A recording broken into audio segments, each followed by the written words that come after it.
liloba ya nzambe bomo ya seko oyo bakoko na biso ekotikala seko na kombo ya nzakomba tozongeli bino su bomo mesano mpona kopesa bino manaka matali nzambe ya bakoko na biso pamba te mokili eseni ngani ndenge toyebisaka bino ntango nyonso oyo elobaki kimbangu mpe elobaki mama nzinga mama kimpavita mama nyamega mama mafuta mpe oyo tozokobenga lokola mama makeba ekotelengana te lokola mayebo na kati ya zamba kasi nyonso ekokokisama seko na bongola meso mwene pamba te fimbo akekele eza koya mpe ezali na nzela mpona kopesa sango elamu ya kolakisa la paix dans le monde dans la paix lelo tobombeli bino te bomomesa topesi mbote mokili momba balandaka biso kasi message oyo tozolanse lelo ezali message oyo ekomemela biso kimia ya mokili Congo oyo eyebani solo ete ezali centre du monde mpe kimia wana ekotambola na grandeur ya 510 millions de kilomètres carrés ndenge bakoko na biso bapesi biso 1000 milliards vision héroïque et 444 000 livres un cahier en charge pour couper sa précision na détermination il y a un monde nouveau kasi lelo manako toza na yango ezali discours de la paix pour déstabiliser o tozo kobenga lokola la force coloniale il y a mikili ya occidentaux oyo bavandeli biso loposo moindo to nyoko makatango nyonso et message de la paix wana tozo tanga yango na li falansa pona bato ya mokili momba bayeba grandeur to pe munene ya makambo oyo biso tokuteli na mvulusi kimbangu apesi biso soki tobandi na lombango tokoloba yango polele ete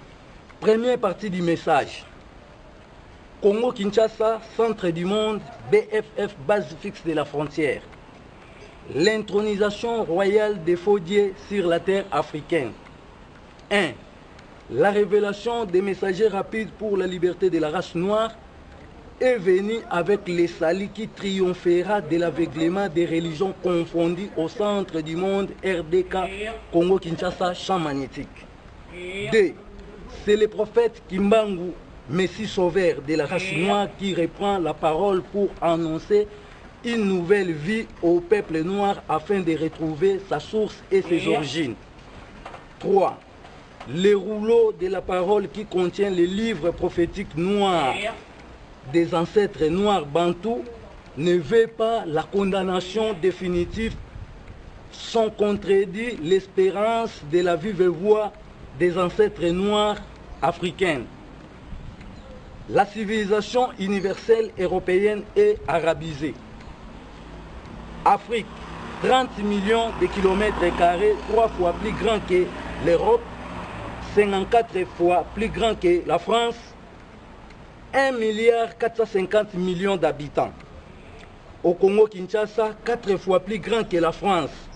Forêt vierge, bassin unique du monde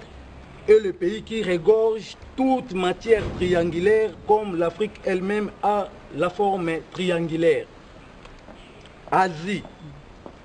45 millions de kilomètres carrés. Civilisation ancienne blanche. 1 milliard 5 millions d'habitants, 4 fois et demi que l'Europe, 80 fois plus grand que la France, continent désertique et montagneuse sans ressources économiques mondiales comme le Congo-Kinshasa, bassin du monde. Europe, 10 millions de kilomètres carrés, 80 millions d'habitants, zone tempérée qui n'a que 4 saisons. Été, hiver, printemps et automne. Pas de saison pluvieuse. Continent de voleurs et de colonisateurs de la race noire. Ils ont pillé nos ancêtres, même toute l'ère bloquiste de la vive voix des prophètes noirs et nos lieux saints pour la pèlerinage. Jaloux de nos ancêtres pour avoir accompli la grande gloire à un seul nom de Dieu créateur qui s'appelle Nzakomba. Amérique, découvert avant 16e siècle, 7e année. Colonie anglaise du 17e siècle, 34e année, où ils seront divisés en 13 colonies. Virginie, Massachusetts, Maryland, Rhode Island, Delaware, Caroline du Sud, New York, New Jersey, Connexion, Nuits en Paris, Caroline du Nord, Georgie, Pennsylvanie. Suite de la domination européenne, voici la liste des 10 royaumes ou nations occupant maintenant la sphère européenne de Rome. Italie, Autriche, Suisse, France, Allemagne, Angleterre, Hollande, Belgique, Espagne, Portugal. Les 10 empereurs romains ont partagé le partage du royaume en 10 parties. Franques, Bourgogne, Ostrogoths, Vandales, Érils, Souèves, Saxons. Les 13 colonies ont bénéficié du premier président des États-Unis d'Amérique, M. George Washington, qui fut aidé par les Français Lafayette et Rochambeau, le 3 novembre 17e siècle, 36e année. Suite à cette reconnaissance, nous voyons sa figure dans le billet de 100 $ et celle des Franklin dans le billet de 50 $ et celle de 20 $ avec la face de George Washington Jackson, premier président des États-Unis d'Amérique nommé le 17 septembre 1787 et la Constitution fédérale de 1848. Les messagers rapides pour la liberté de la race noire déclarent l'incompréhension de la Bible, Coran, Torah et toute écriture qui n'ont pas de nous. Nous avons prévenu, mais maintenant nous allons dévoiler tous les secrets du monde par la vive voix des prophètes noirs au centre du monde, Congo-Kinshasa. La déportation de la race noire par les Arabes et les Européennes aussi, l'échec total. La délivrance aux déportés noirs. Tant de reines pacifiques pour les retours sur la vive voix des prophètes noirs, la réalisation à Matadi-Mayo où se trouve la gâchette de la grande puissance de gloire traditionnelle de nos ancêtres, s'ouvrira les 4 portes des 4 points cardinaux pour les districts des nations du monde. Ces titres sont comparables par la volonté de Dieu: forêt, terre, montagne, savane, rocher, rivière, fleuve, mer, océan sont couronnés par les cercles prophétiques noirs bantous plus supérieurs du monde.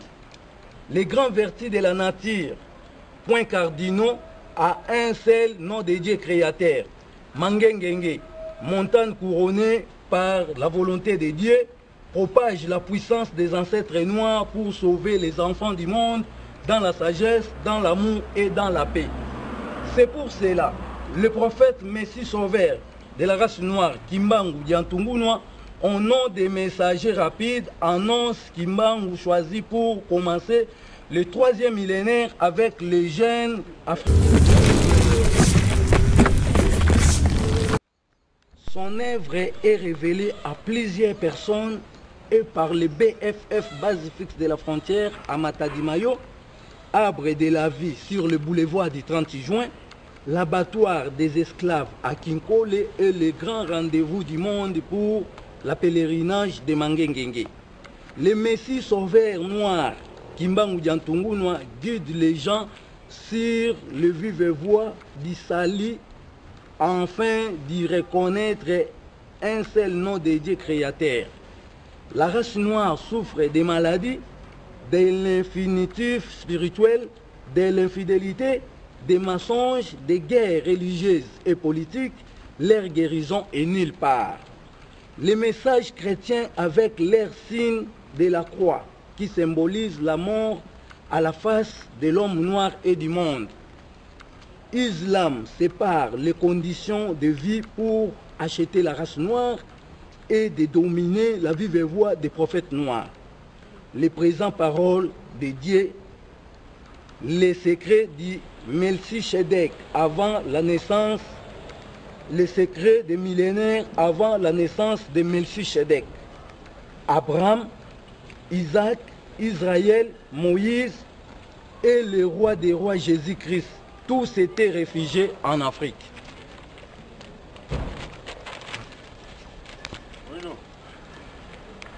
L'Esprit de Dieu a un seul nom de Dieu pour toutes les tribus du monde, de l'homme noir, où il trouvera son expression définitive dans le monde du nouveau Congo et sera appelé Congo Yassika. Dès le pèlerinage des peuples noirs bantous à Kinshasa où il y aura un changement total de mentalité historique de l'homme noir où tout le monde opérera à un seul nom de Dieu. Le Congo est déjà réservé aux messagers rapides pour la liberté de la race noire. La puissance de la gloire traditionnelle appliquée par Mutazabantu Kimbangu Diantungunwa vient de prouver que nous étions bloqués sur tous les plans du monde, tels que la fabrication, la vision de la race noire, l'explication du monde, la création, le développement, d'autres choses. Suite à la colonisation extérieure de l'Afrique, terre de nos ancêtres, ou bien les diables des croix de la mort, les tentateurs, serpents mordants, Léviathan, signe de l'enfer qui est la clé de l'Hadès romaine, créée par le 217e pape Léon X en 1506 à Mbanza Congo, où fut construite la première église chrétienne en Afrique, et celle-ci engendra la mort de notre culture. Le messager de Dieu vient de mettre fin à la religion coloniale, le système de l'esclavagisme politique, la longévité est notre récompense en nous. Bantou est une suprême garantie juste pour nos sages prophètes. Jusqu'à présent, la vive voix de nos prophètes noirs sont encore obscures suite à l'explication des étrangers qui sont venus grâce à la colonisation. Le droit de pratiquer le spiritualisme, on remarque que de tels propos au centre de la Terre, 4 points cardinaux, champ magnétique, Congo-Kinshasa, mais les Mutazabantu Kimbangu Diantungunwa contre toute réforme religieuse au Congo-Kinshasa comme l'instrument qui détruit toutes les églises confondues, mosquées, maisons de fétiches, hôpitaux, étrangers, systèmes de guerre et autres, les signes de la croix sur le sol de nos ancêtres. En savoir, des instruments qui ont exécuté les jugements des prophètes noirs tels que la Bible, Coran, le Torah sera brûlé et jeté dans les toilettes. Pona mkola lelo tosuki bongo totindi message ya koyebisa mokili mobimba pona bayo kabiso ete pape ya Rome asengaki makambo etali la paix na kati ya mokili. Kasi na makambo ya asengaki ya la paix tolobaki yango déjà poeleke lokola maboko na bango etoni na makila bakobanda kotsa toujours mobulu moto banda kopela. Kimia ya mokili ezali signe o Kimbangu apesi biso BFF, base fixe de la frontière. Pona osukisa tolobaka ke tozana makambo ebele o tokoyebisa bato pamba te tozokota mopepe ya sika. Na sima mikolo ezoya tokopresente makambo ebele mais so totangi na français nde totangi bakombo oyo tolobi wana selon ndenge bamindele baele biso balangue na bango. Pamba te ba vérité mosusu ebombani ezoya na sima ezoya kolakisa biso par exemple kombo ya Dieu eza kombo ya Nzambe te. Mais bakoti batu na oto benga mafiose pona kotia trouble bato ba vivre na ba elima ba vivre na ba monstre. Or na réalité Kimbangu alakisi biso ke kombo ya Dieu elakisi domination internationale européenne. Donc expliquer bozindo nango na sima mais totangi yango na français pona opesa sens ya compréhension na biso to botami lelo lokwa totanga ba français belé pona embrouiller mito batu te mais tant to sala l'identification ya ba kombo ya Nzambe to ya omona ke amen elakisi association missionnaire pour évangéliser les noirs. Ça veut dire mutu mwinda kolo ba amen te mutu mwinda kolo ba Dieu te mais na munoko ba pa ya batangisi biso to kanisa ke Nzambe kombo ne Dieu nzokande Nzambe azali na 449 kombo oyo etiami na minoko mboka na biso Congo. Bakongo babengaki Nzambe mpungutulendo mbanza velela baluba babengaki Envidele mukulu batete babengaki Onya Shongo pe minoko nyonso tolobaki Seigneur eza kombo ya Nzambe te. Seigneur ezali ba mindelo bande kokata batu ba maboko pe koteka batu na wenza Zanzibar, Tabora, Sofala na Kiliwa eza ba sorta ba wenzo ezaki ko exister kuna na Tanzanie. Nde esika oyo bato noir bakoma ye kobanga bamindele o bande kopesa bango kobeta bango fimbu nde bando benga bango ba monseigneur lelo bato mosusu bakomi o seigneur yo yebi bapasi yo nga na mona mpo na yo mutu akomona pasi mpo na nzambe te ça veut dire wana eza blasphème nzambe tokoyebisaka te ko ayebi bapasi oyo biso tomonaka mpo na ye ye ndakela biso apesi biso nyonso na kati ya mokili biso nde sikoyo toza na gérance ya koyeba ndenge nini tokogere makoki nyonso oyo nzambe apesi biso bandeko tobombi eloko moko te toloba yeke fin du monde eza te mais lelo tozobimisa ya bino makambo oyo ezoya liboso mpona tocomprendre réalité nini ezoya toloba ye déjà ke tobanga makambo nyonso ezoleka na Congo te to mpe na mokili mobimba baguerre ekosila na Congo pe na monde entier kimia nzambe ezoya ezwa ko contredire bato oyo bavandi likita pona ko bebisa milimo bato pe ko tangisa makila bato toloba ki ba esprit malfaisant nyonso oyo ezoko détruire mokili ezoko ekokutana na ba esprit bienfaisant ya bakoko na biso basalaki nzambe na bosembo bako se manifester pe bako écraser ba force maléfique nyonso bako détruire na ba armement oyo bandi kuna na kati États-Unis d'Amérique pamba te bato wana bazali ko bongama nzala déjà bandi okotela bango bako linga bazonga na bamboka na biso pona ko réexploiter encore étant bakoya baoya kutana sikoyo na BFF base fixe de la frontière a détruire minduki ba char biloko nyonso tout et aux fin du monde ité mais ekozala kibokondi to pe bokasi na biso le poso moindo et kozongela biso na maboko pona tozwa gérance ya ko banda ko lesa France ya ko banda ko lesa États-Unis ya ko banda ko lesa Suisse ya ko banda ko lesa Canada puisque bango ba créer ba vie wana o biso tozo ko envier tozo lula kuna à partir ba bien-être na biso par exemple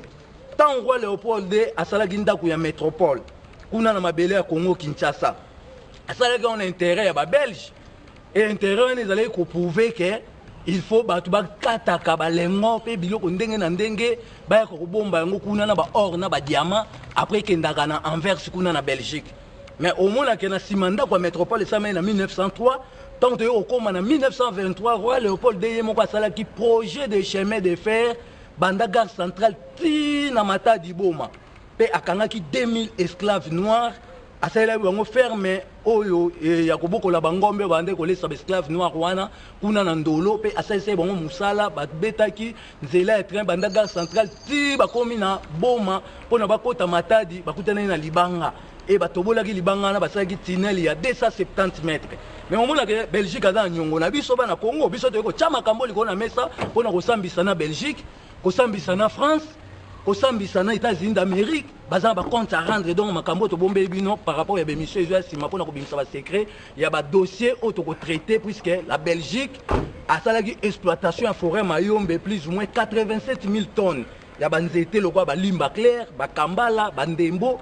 ba auto benga ba sorte ba nzete belé pe azwaki 46 000 tonnes ya mafuta mbila donc lingo ba makambo ezo fin du monde ezate ba mo ba mindele ba tout pe ici bas ça veut dire ko ba kata biso maboko pe ba zo biloko na biso biso ba kolo biloko toye ko déclarer avec un cahier en charge où ils ont la précision na détermination ya mabe nyonso o ba sala ki biso mbote na nga na pesi na mokili mobimba na pesi mbote na mama ndona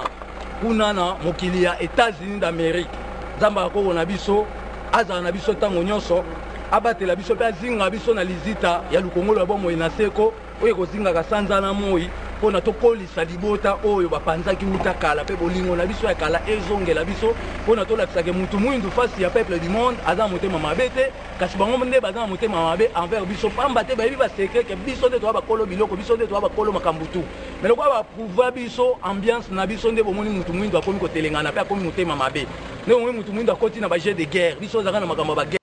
topesi mbote na ye moko lipasa na ngai Koko Bantu Chemisi kuna na mboka London motema ya mama Otembe nzamba akoko na biso aza na bino pe aza na biso butu pe moi akabe biso mayele ebele oyo alobaki na nzela ya mvulusi Kimbangu uta le 18 mars 1921 tangu akitisa PV ya Congo pona kobongola pasi ya loposo moindo elongwa pe ayoka mawa na biso akausa ipinzoli na biso topesi mbote na oto zoko benga mama Venga kuna na mokili ya Belgique nzamba akoko na biso apesa biso mayele belé pe akabela biso bolingo oto kotongela mokili ya sika pona kombo na ekumisa malibela na libela topesi mbote na mama Mumbanga kuna na Londres Libinza nzamba akoko na biso abotisa makoki ebele oyo alobaki ete akozala na biso elongo ntango nyonso mpona kosopela biso mayele lokola mbula oyo ekokweyaka likolo topesi mbote na koko Mabozi kuna na Toronto na Canada nzambe akoko na biso aza na biso elongo pe to simba misala ya nzambe ya pongutulendo amba nzavelela pone kende liboso to pe simbote na koko songo kuna na mokili ya Londres toujours na Angleterre nzambe akoko na biso aza na biso tango nyonso pe afongwa miso na biso pona to kundola mabomba ami ya pasa bakoko na biso bande ya mokili tino moi mwa lelo donc mbote na biso to pe na mokili mobimba mamango ikuna na Autriche nzambe akoko na biso apesa ya mingi o tozozanga pamba te to kosengaka mbongo te kasi toyembelaka ye kake nzambe ya bakoko alingaki biso tango nyonso pe azali na bolingo na biso butu pe moi akokabelaka biso o tozangi na bolali pe bolamuki na biso aza na biso liboso pe nsima mpona tokokisa mokano ya makambo oyo ezangaki biso pe bomoto na biso ezonga oyo esika nkombo na nzambe etiama mpona bato nyonso bakumisa yango oyo eyaki ya lokuta elongwa mpona tokangolama mokili esepela pe bato baza na bisengo ya kokumisa nzambe ntango nyonso matondo mingi toyembaka nzembo moko ya liloba ya nzambe ya bakoko na biso liloba ya nzambe bongo ya seko oyo bakoko na biso ekotikala seko bilenge boya boya bilenge boya boya sala bilenge boya koyoka bwanye uti na nzambe bilenge boya koyoka bwanye uti na nzambe nzamba tindaki mbangu na batata bapesi nzambe mokongo lelo aye na bilenge mangongele sengola motema lelo aye na bamessage esengola motema matondo na bakoko esengola motema tokumisaka nzambe esengola motema nzambe ya mpungu tulendo esengola motema